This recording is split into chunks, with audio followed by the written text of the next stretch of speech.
Hello friends, आज हमारा topic है जर्नल एंट्रीज़। जर्नल एंट्रीज़ में हम क्वेश्चन को देखकर जितनी भी रिलेटेड एंट्रीज़ होती हैं वो सब पास करते हैं। इस क्वेश्चन में दो पार्टी हैं। पहली पार्टी को हम के का नाम देंगे और दूसरी पार्टी को हम एस का नाम देंगे। ये दोनों पार्टी अलग अलग कंपनी से रिलेट करती हैं। हम इन दोनों पार्टीज़ की जर्नल एंट्रीज़ पास करेंगे। पहले हम के पार्टी की जर्नल एंट्रीज़ पास करेंगे। 1 जनवरी की ट्रांजैक्शन है। ऑन 1 जनवरी के sold S to goods 6000।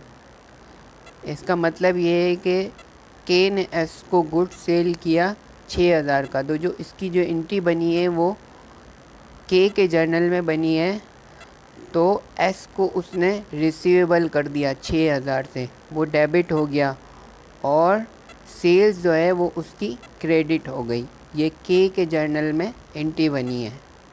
Second जो ट्रांजैक्शन है 4 जनवरी की, उसमें एस ने के को कैश दिया 2000 का और एक बिल दिया, बिल रिसीवेबल 4000 का। तो एस को जो है के ने क्रेडिट कर दिया और कैश उसके पास आया तो के ने कैश को डेबिट कर दिया, और बिल रिसीवेबल आया तो बिल को भी डेबिट कर दिया। तो इसकी एंट्री यही बनी, 2000 डेबिट, 4000 डेबिट और 6000 क्रेडिट।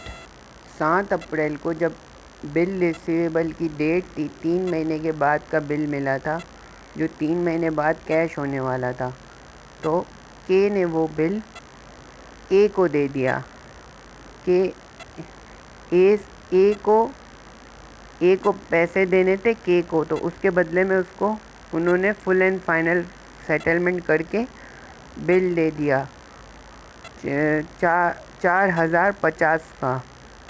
तो उसकी जो एंट्री पास हुई है वो यही हुई है कि बिल एस जो है वो डेबिट हो गया 4000 से, और 50 रुपीज़ डिस्काउंट है वो भी डेबिट हो गया, और ए पार्टी जो है वो क्रेडिट हो गई। ये उससे पहले एक और चीज़ हुई है, जो बिल रिसीव होना था बैंक से वो डिसऑनर्ड हो गया।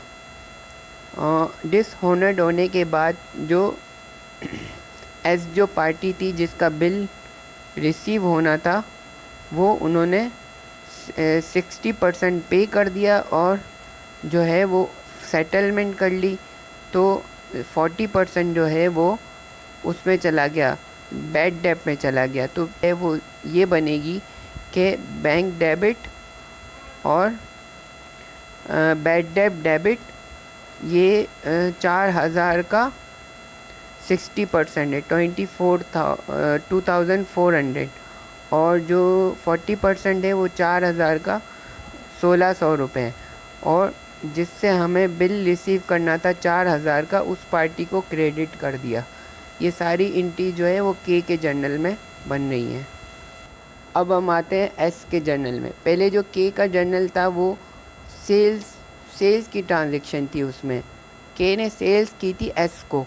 अब एस ने जो है वो परचेज़ किया है के से, तो अब हम पहली एंट्री जो है वो हमारी परचेज़ की है 6000 की। 1 जनवरी को जो एंट्री हुई थी वो परचेज़ डेबिट हो गया 6000 से, और के को जो पे करना था वो क्रेडिट हो गया 6000। इसकी जो 4 जनवरी की जो ट्रांजैक्शन है उसमें जो है वो जो 2000 का और 4000 का अमाउंट है ये बुक में क्रेडिट साइड पे आएगा, तो ये प्रिंटिंग मिस्टेक है। तो इस पे जो पहली जो 4 जनवरी की जो एंट्री है वो 6000 डेबिट हो जाएगा, क्योंकि 6000 जो है वो एस को पे करने थे के को, तो उसके बदले में उन्होंने 2000 उनको कैश दे दिए और 4000 का बिल दे दिया, तो वो 6000 हो गए टोटल। ये 6000 क्रेडिट पे आ जाएंगे, और जो अकाउंट पेबल वाले 6000 थे उसके अकाउंट से नॉक ऑफ हो जाएगा। पहले 6000 क्रेडिट हुए थे, अब 6000 डेबिट हो जाएंगे के नाम से जो अकाउंट बना हुआ है। 7 अप्रैल को जो बिल डिसऑनर्ड हुआ था उसकी जो एस ने जो एंट्री बनाई है वो बिल पेबल बनाई है, और जो अकाउंट था 4,000 का उसको क्रेडिट कर दिया है, मगर उसके बाद ये बिल जो है वो डिसऑनर्ड हो गया। तो उसके बाद जो 5 मई को उन्होंने दोबारा जो है वो उसकी पेमेंट की, तो उसको 4,000 को उन्होंने डेबिट कर दिया, और फिर जो बैंक से जो पैसे गए हैं 2,400 रुपये उसको उन्होंने क्रेडिट कर दिया, और जो बैड डेब्ट थे जो फुल एंड फाइनल सेटलमेंट हुई है उसको डेफिशिएंसी अकाउंट के नाम से क्रेडिट कर दिया। यहाँ पर जो है वो के जो है एस के जर्नल में वो है पेबल है।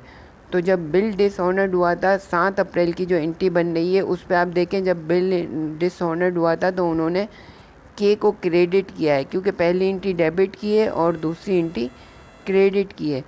तो जब के को उन्होंने क्रेडिट इसलिए किया था, दोबारा इसका पेबल इसलिए जनरेट किया था, इसकी वजह ये थी कि बिल डिसऑनर्ड हो गया था।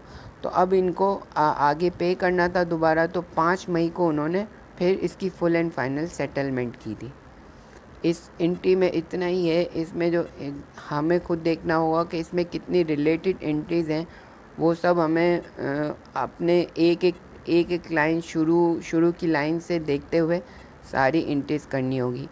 अमूमन जितने अमाउंट होंगे उतनी एंट्रीज़ होगी, जितने लाइनें लिखी हुई होंगी, जितनी ट्रांजैक्शन होगी उतनी एंट्री होगी।